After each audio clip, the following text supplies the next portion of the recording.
Again? Oh, it's probably loud, isn't it? No. Hello, Christine. Hey there, how are you? Good. How are you? Good, good. Excellent. So today we're continuing our chat on pain and inflammation, our topic for this month. And what we're talking about today, which is going to be a big topic for us this month because we're doing a whole workshop on it, but lower back pain. Lower back pain, so common, so common. What is it, like 84% of the population deals with low back issues? Yeah. It's wild. Yeah, and I believe it. I mean, just for myself, thinking back to, just in my timeline, my lifeline, I had been going to the chiropractor since I was a child. Oh, wow. And then when I was in high school, I started physical therapy for the lower back. So that's been something that's been a struggle. And then after having a kid, that definitely That'll change things. It will. It will. Yeah. And I think one thing that's really important about lower back pain, like we're going to talk about, is just like what we talked about for pain and inflammation so far, the fact that it's going to take multiple things, right? It's going to take multiple things. So in terms of lower back pain, and well, Christina is a massage therapist, right? Can you talk a little bit about like what you see in your clients that are complaining of pain, like maybe where certain like problem areas might be that seem to be consistent? Yeah, and I think you hit on a good point. It can take multiple things. And I think one of the reasons for that is there can be so many different reasons for low back pain. It could be your back. There's an issue with your back, whether that's muscular, whether it's a disc issue, a ligament, some sort of soft tissue issue. And I think people generally have really good luck when it is actually the back itself that bothers them. Where I think it gets a little trickier for people is when they forget all the surrounding issues. A big culprit for low back pain, if it is in fact not your back, could be your glutes, the buttocks not firing properly, your gut actually not working properly, or the muscles on the inner thigh, your adductors not working properly. And those are some areas that tend to not get looked at. People zoom in on the back because it hurts. I understand that. I don't want to hurt either. But when you keep focusing on the back and the back doesn't get better, it may not be the back. That might just be where you're feeling the symptoms. So. Right. That's really important. And I think and if I look distracted, it's because I'm pulling it up so I can field any questions that are coming up. What you said is so, I think, important, just the fact that it could be coming from multiple places, right? It could be coming from, all types of reasons, including kidney problems, right? Absolutely. Female problems. It could be even pinched nerves, slip disc, herniated disc, right? I mean, there are so many things that can happen. And also, I think what's important is the fact that we're talking about, and maybe we can differentiate this again too, the fact that we're talking about chronic low back pain, not just acute, like, oh, you move the wrong way, it hurts a little bit, and then, you're on your way. And maybe we can talk about that a little bit too, right? Like what you can do for acute pain, but chronic pain, I think, is really where we need to focus, because that's what becomes so debilitating after a long time. I mean, when your back hurts, your back is so important. I mean, you guys know, right? If anybody's that's watching, if you suffer from lower back pain, it really does inhibit, what you're able to do on a regular basis, your activities of daily living, right? Yeah, sure. Reaching for a dinner plate becomes a challenge, or pushing the grocery cart becomes a challenge. So you don't realize all the compensating muscles that get affected. Absolutely. And when we talk about, because when we talked about inflammation, we talked about the importance of moving, staying active, physical activity. Well, if your back hurts, do you want to go for a walk? Right. Do you want to hop on the bike? Like it's probably not, right? So, with not really addressing that, then we, also then have the issue of, how that's affecting your self-care, right? Outside of that. Yeah, and the quality of life. Yep. And then you get into that vicious pain cycle. You don't move because it hurts, which makes sense. But then the less you move, the more it hurts. So the less you move, so the more it hurts. And you get this it's a vicious cycle. It is. Yeah. Jinx, buy me Coke. Yeah.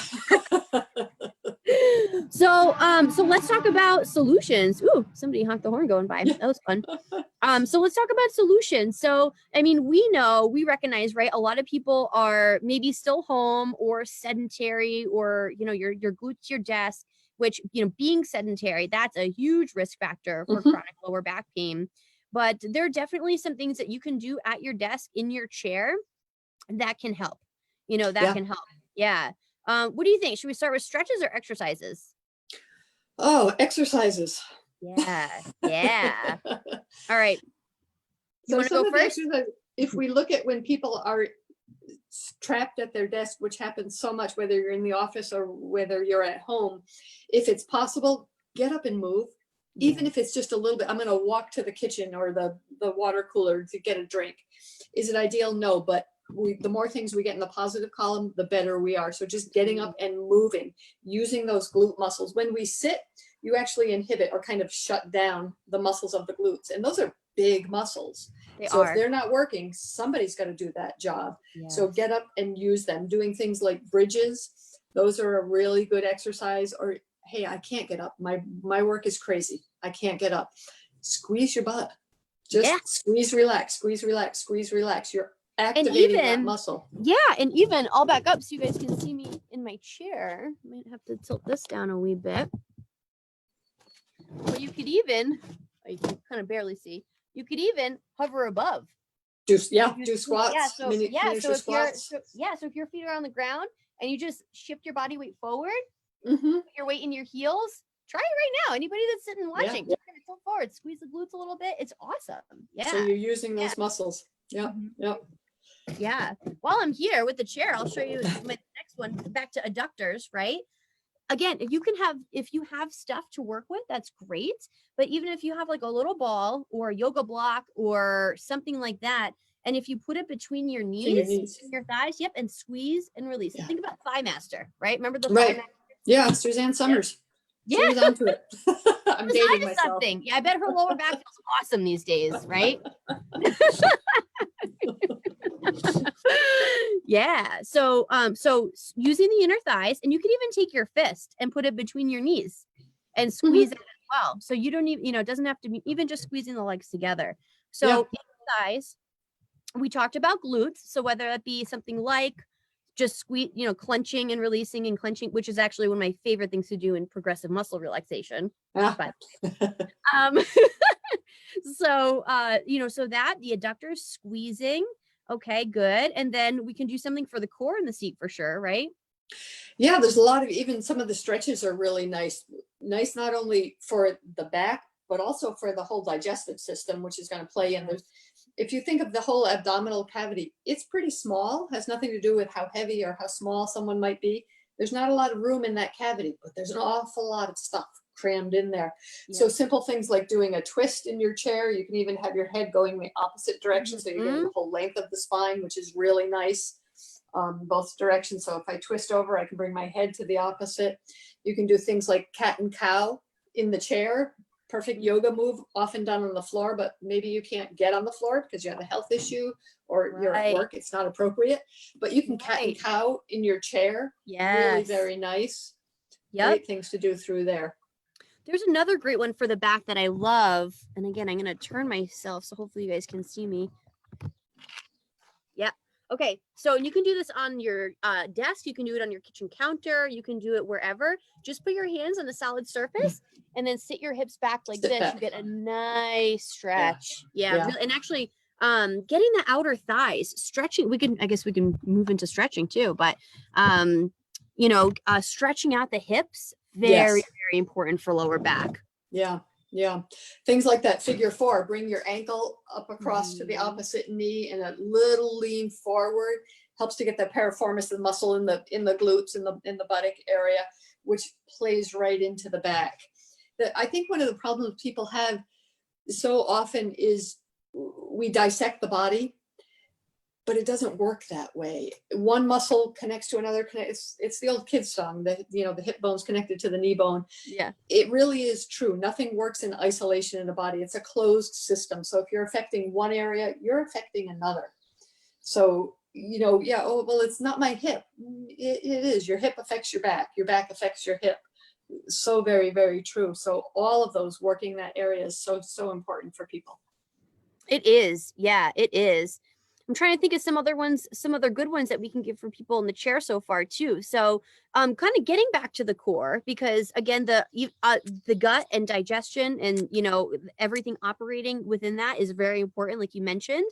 and also the strength, right? The transverse abdominis muscle, Right. which is, so that's a very deep belly muscle. It's not like your rectus abdominis, which is the six-pack muscles that, you know, you may think of when you think of, and oftentimes when people think about doing abdominal exercises, they're thinking about crunches or sit-ups or something like that. And that's rectus abdominis. But if you're not focusing on engaging the muscles correctly, you're not even going to be engaging the transverse, which is what's so important. It's almost like if you think about, and you know, if you guys are watching, try this. You can even close your eyes if it helps you to concentrate, but think about zipping up a really tight pair of jeans. You're like, okay, got that up. Yep. You know, you don't have to kind of like tuck in a little bit, right? It's almost, I always see kind of like hug the muscles in towards the spine. And those are your transverse abdominal muscles. Yeah. And you can hold those while you do anything else. So you can, you know, you can engage those muscles, you know, while you're thinking about your posture and sitting upright. You can engage those muscles while you're doing something like squats, you know, for the lower body, which like we mentioned already, strengthening the glutes, very important. Because like you said, the body is all connected, right? The body is tied together. And another point I want to bring in too is mindfulness, and how much mindfulness is really key in stretching and exercising for your back. Absolutely. Because if you're not paying attention to the signs and signals that your back is giving you, then you're going to blow through everything and blow through all those warning signs that, you know, and you're going to go right to being laid up on the couch, you know. And not only going through the warning signs, which is so important because none of us want to hurt, but you're also going to find ways to compensate. Your body wants to do the least expenditure of energy as it can. So if it's easier for me to cheat or compensate, I'm going to do that. It might not be proper and it sets me up for further issues. But like you say, by being mindful, then I think, oh, can I focus in on that muscle or those muscle groups? Things like that. So important. It is. Yeah, it is.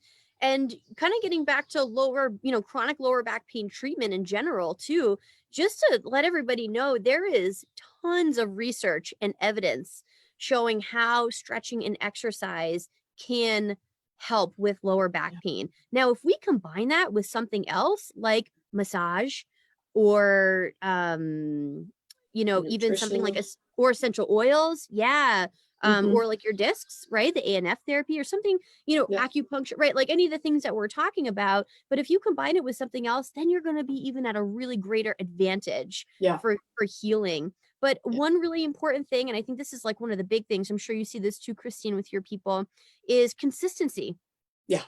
And actually following through with it, because, you know, you can do it once and have them written down and everything else. But you really, so how often you want to do these is not necessarily every single day. Stretching, yes. Exercising, not necessarily, especially if you're doing more like endurance type, more like not hardcore. Really or hard. Exactly. If it's very strenuous, you do want to give yourself some rest in between. So if you're doing some type of actual like strength training program, you do want to rest, but stretch every day if you can, especially if you have that back problem. But you know, you do have to do it over a period of time. So I would say if you can do something consistently at least 3 days a week, alternating, try to do that for 4 to 6 weeks and then see how you feel. I think you'll be amazed at how quickly you can really build that strength and start to feel a difference. Oh, Ekta said crystals. Yes, crystals for healing too. Crystals for healing. There you go. I actually love that Ekta brought that up because we're probably at the end of this week or next week, we have a little pilot of a subscription box. And being that this is Pain and Inflammation Month, Ekta actually selected crystals that are helpful for pain and inflammation. So we have a bracelet kind of like this one. It's the beads are different. Isn't it beautiful? And it even has a lava bead. So part of what we send in the package is essential oil to put it on, because actually stress is a big component in pain and inflammation, including lower back pain. So that's going to be in there. You know, you hit on an important thing. It's that consistency. The human body is really designed to move. Our society is not. So we have cars, and I love my car. I'm not saying that, but you know, not only do I have a car, so I don't have to walk or run or whatever. I don't even have to unroll my window in my car. I just go like this. I don't have to get up to change the station on the TV. We don't move anymore. Doors open for us. So just getting to move is so important. And yeah, we can have the component of the more strenuous, I'm going to exercise now, but just moving. I went for a walk. Maybe you have an autoimmune issue, so walking from here to the mailbox is a challenge. That's fine. You still get up and you move. I have some people that are actually in wheelchairs, they're paralyzed, but they can still squirm. That's movement. You're affecting the lymphatic system, which is affecting all of the muscles. It's affecting nutrition to the joints, nutrition to the discs of the lower back. So important. Just move more, whatever movement that may be. Yes. Yeah. And I've seen the comments actors agreeing. Yeah, we don't have a lot of movements in our everyday life. A lot of that has changed. And I think about that all the time, especially now that it's like nicer out, going outside, like gardening, working outdoors. It feels good to move. And even little things, like I actually cleaned my house a couple weeks ago, which was amazing. For, like 2 hours until it was destroyed again. But my son was sleeping, so I had to sweep instead of vacuum. And I was like, oh my gosh, yes, it's taking me a little bit longer, but it feels kind of good to get a little bit more movement. I mean, yeah, you're still in the vacuum, but but the sweeping, that was actually really nice. And, even that's something, normally in real life, I have Kelly, who's amazing, cleaning by Kelly. But now I have to do it the old fashioned way. Yeah. Just getting up. My mom's watching. She says, I'm on my bike watching this. That's perfect. Yay. And actually, I love that you brought that up, because you can even, like Christine, you mentioned getting up during your day, this and that. If you are home or you do have a recumbent bike, which I know my mom has, you can actually, while you're pedaling that, you can be reading something. You can be even getting a little work done on your phone or iPad or something if you have to. And get a little motion in that way. But for me, so I actually have a standing desk at home in my office, but before I did, I relied on boxes. I had certain boxes. I had a file box. This is what this goes on. I had my little, Amazon box that the mouse goes on. And I would just every once in a while, because think about this. How likely are you to move around while you're sitting, at your computer? Not much. If you're standing, you might shift your body squirm. Or you may or stability ball.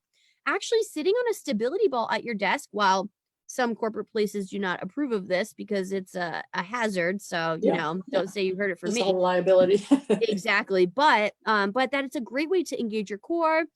Sure. And I mean, honestly, like I've been known sometimes to pop out some crunches, while I'm on there, if I'm feeling so inclined. You're on a conference call for work, get up and pace. No one's going to know.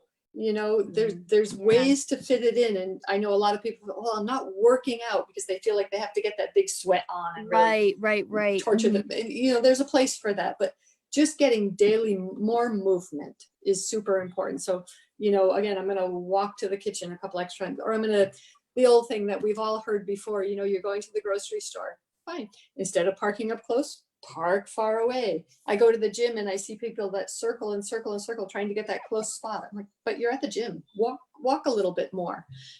Simple things that we can all add in. I'm crunched for time. There's ways to do it.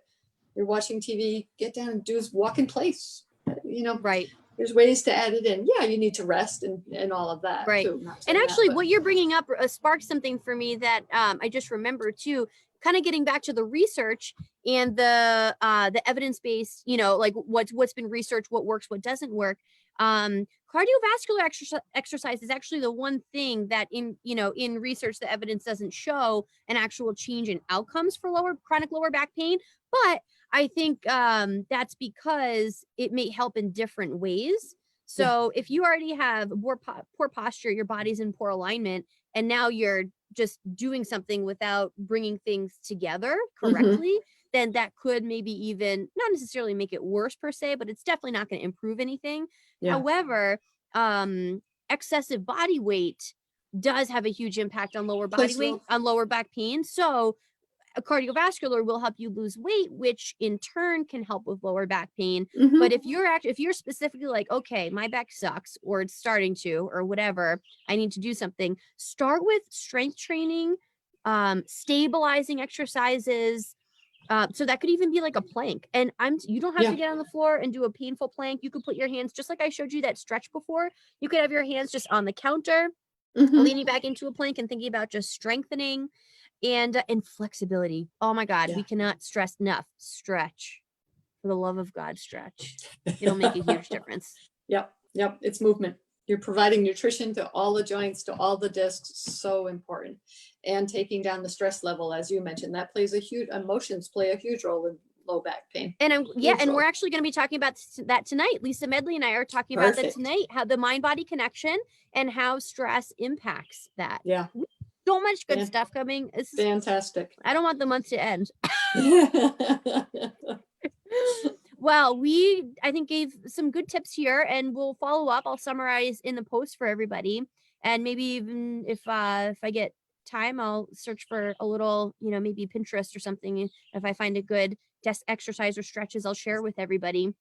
But otherwise, thank you so much, Christine. I think next week we're talking about sleep, right? Sleep, such an important one too. Yeah, Yeah. They all tie into the inflammation, to the back pain or whole body pain. Right, right. Yeah, Looking awesome. forward to it. Yeah, and everybody watching, thank you so much for joining us. Please like this post, share this post, help us spread the word, because we really want to help give people some tools with that, with all their pain and inflammation needs, because it's bad and we need to take care of ourselves now more than ever. Yes. Now is the time. Yeah, all right. absolutely. Until next time. Very good. Thank you. Thank you.